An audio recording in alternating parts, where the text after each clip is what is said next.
ওর বাবা নেই বলে আমাদের একটু তাও ইয়ে চিন্তায় লাগছে। ওর বাবা সেটা তার ওর ছেলের তো আর কোনো কিছু দেখতে পেল না। ঠিক অভাবের কারণে আজ থেকে 6 মাস আগে ওর বাবাকে আমরা বাঁচাতে পারলাম না। মেঠো পথ দিয়ে হেঁটে পৌঁছানো গেল নিকোনো মাটির এক সাধারণ বাড়িতে। টিনের চালের ঘর। এই বাড়িতেই থাকেন চ্যাম্পিয়ন ফুটবলার রবি হাঁসদা। কেরলের মতো শক্তিশালী দলকে হারিয়ে ৩৩তম সন্তোষ ট্রফি জিতেছে বাংলা। সেই ম্যাচের নায়ক রবি। বর্ষবরণের রাতে তাঁর করা গোলেই বাংলার ঘরে এসেছে সন্তোষ ট্রফি। পূর্ব বর্ধমানের মঙ্গলকোটের মশারু গ্রামের বাসিন্দা বাংলার এই সোনার ছেলে, কিন্তু তার বাড়িতেই দারিদ্র্যের ছোঁয়া।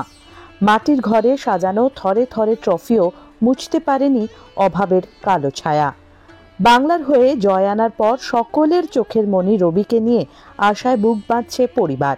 বহুদিনের আক্ষেপ মিটেছে এবার রবি চাকরি পাওয়ায়।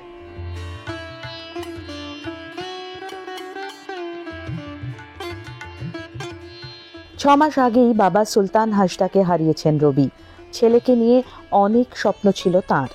নিজেও ছিলেন ফুটবলার, কিন্তু সংসারের জোয়াল টানতে গিয়ে বড় কিছু করা হয়ে ওঠেনি। তাই রবিকে নিয়েছিল তার অনেক স্বপ্ন। এই রবি হাঁসদা হতে ওকে অনেক কষ্ট করতে হয়েছে। আর্থিক অভাব তো ছিলই, যে আর্থিক অভাবের কারণে আজ থেকে 6 মাস আগে ওর বাবাকে আমরা বাঁচাতে পারলাম না। ব্রেন স্ট্রোক হয়েছিল কলকাতায়।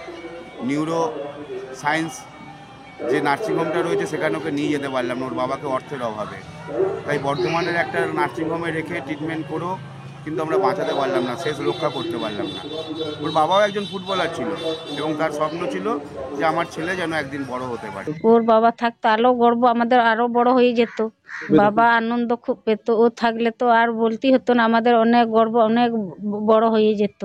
ওর বাবা নেই বলে আমাদের একটু তাও ইয়ে চিন্তায় লাগছে। ওর বাবা সেটা তার ওর ছেলের তো আর কোনো কিছু দেখতে পেল না।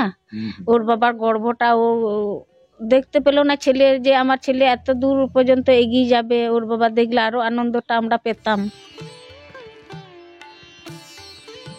ডাউনলোড করুন এই সময় অ্যাপ iOS ও অ্যান্ড্রয়েডের জন্য।